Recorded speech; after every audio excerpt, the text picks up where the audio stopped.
A aprovação da MP na última hora garante a continuidade do pente fino no INSS. Gentilmente atendendo a Jovem Pan, está conosco o secretário especial de Previdência e Trabalho do Ministério da Economia, Rogério Marinho. Secretário, bom dia. Bom dia, ouvintes da Jovem Pan e aqueles que estão aí na mesa. Secretário, é uma aprovação importante em relação às contas do governo. É um primeiro passo e pode ser um sinal mais para frente se o Congresso vai apoiar ou não a reforma da Previdência? Bom, primeiro eu não tenho dúvida de que o Congresso vai sim apoiar a reforma da Previdência e nós vamos ter aí um texto robusto correspondendo às expectativas da sociedade brasileira. O Parlamento entendeu e tem trabalhado nesse sentido que há uma necessidade de reestruturarmos nosso sistema previdenciário para alcançarmos equilíbrio fiscal e fazermos justiça com o conjunto da sociedade. A aprovação da medida provisória de ontem foi uma demonstração desse espírito do Senado da República e, por via de consequência, do Congresso Nacional. Josias de Souza, o secretário conosco. Secretário, muito obrigado por conversar conosco, nos atender. Eu lhe perguntaria, secretário, o seguinte: a grande dúvida que há nesse momento em relação à reforma da Previdência é se os estados e municípios serão incluídos nesta reforma ou se isso será a incumbência será transferida para as assembleias legislativas. Para nós que observamos o tema, parece que nós temos as duas pernas têm problemas, as duas estão com gangrena. Se nós resolvermos uma e deixarmos a outra com a gangrena, não vamos ter problemas mais à frente? Não seria ideal incluir tudo agora na mesma reforma? Bom dia, Josias. Veja, nós temos duas situações. Primeiro, a situação econômica. É evidente que nós entendemos que o problema é um problema do país. Não adianta resolvermos a situação da União e os estados e municípios continuarem com desequilíbrio fiscal que vai, ao fim e ao cabo, estourar no colo da União Federal, com um prejuízo de toda a ordem para a sociedade, para a população que mora nas cidades e nos estados. Porém, nós temos um outro argumento, esse é o argumento da ordem econômica, da racionalidade, da questão fiscal. Por outro lado, nós temos a questão política. Os parlamentares que têm que colocar a sua digital num projeto ou num processo que certamente não é popular, apesar de ser necessário, de ser emergencial, de ser importante e essencial para o crescimento do país, principalmente os deputados do Nordeste brasileiro, eles querem que haja um comprometimento dos governadores dos seus estados.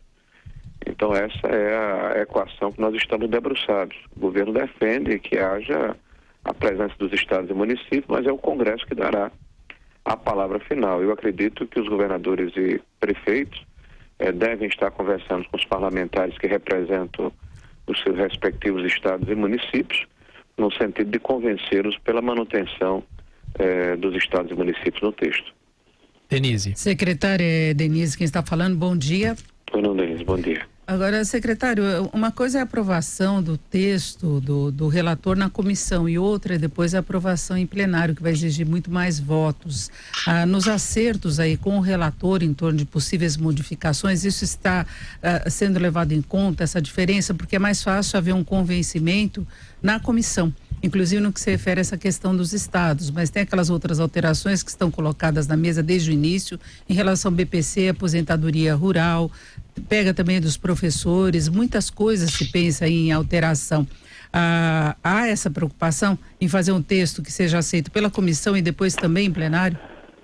Bom, o governo acredita que o que mandou para o Congresso Nacional é o texto ideal. Agora compreende que os 513 deputados e 81 senadores têm a legitimidade e a responsabilidade de se debruçar sobre o texto e fazer as alterações e os aperfeiçoamentos que julgarem necessários e tiverem o consenso ou a maioria dos votos. O relator tem sido extremamente colaborativo. Nós ontem, inclusive após o término da votação da MP 871, nós estivemos com o relator até altas horas da noite, conversando e passando para ele informações para que ele possa concluir o seu relatório. O relator tem feito um trabalho extraordinário, inclusive de ouvir o conjunto dos deputados, dos senadores, porque nós sabemos, inclusive, que houve a criação de uma comissão no Senado da República para acompanhar o que está acontecendo na Câmara, né? O relator tem ouvido os líderes, os presidentes de partido, o próprio presidente da Câmara, e eu acredito que ele vai apresentar um relatório, pelo menos é o que tem conversado conosco, onde o impacto fiscal que nós esperamos vai estar preservado, em torno de R$1 trilhão. Acreditamos que ele vai tentar um equilíbrio para que o relatório que ele apresente tenha votos suficientes para que ele passe não só na comissão, mas no plenário da Câmara, e isso significa fazer algumas concessões, né? O que nós esperamos é que as concessões que porventura sejam feitas, elas levem em consideração a necessidade de reequilibrarmos a nossa situação fiscal e, sobretudo, termos justiça na apresentação do projeto. Isso eu tenho visto da parte do relator, essa preocupação, né, de equilibrar o texto e atendendo algumas das reivindicações que hoje são majoritárias dentro do parlamento, mas sem descaracterizá-lo.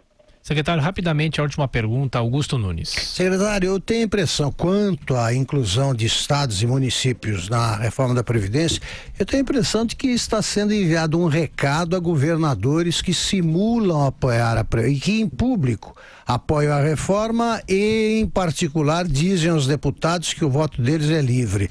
Eu estou enganado? Olha, esse é o sentimento do Congresso, né? Existem governadores que de forma ostensiva apoiam a nova Previdência, e existem outros que, apesar de precisarem do texto, precisarem equilibrar as contas públicas dos seus respectivos estados, não têm feito o mesmo esforço, inclusive não têm influenciado deputados que fazem parte das suas bases. E isso gera um desconforto aqui na Câmara, também no Senado da República, e é certamente o motivo mais importante dessa resistência da manutenção dos estados e municípios no texto. Secretário Rogério Marinho, mais uma vez, obrigado por atender a Jovem Pan. Bom trabalho. Até a próxima. Obrigado a vocês. Um abraço forte. Tchau.